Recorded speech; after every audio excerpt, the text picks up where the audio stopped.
Divide 672 by 5 in long division method. 5 times 1 is 5. On subtracting we get 1. So again we put down this 7 and it is 17. 5 times 3 is 15. On subtracting we get 2.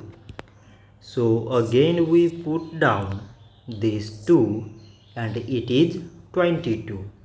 5 times 4 is 20. On subtracting we get 2. So now we have no any other number to put it down. So we take here decimal, so that we put 0.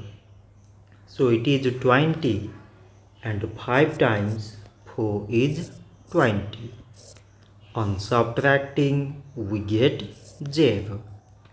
So 672 divided by 5 is 134 decimal 4.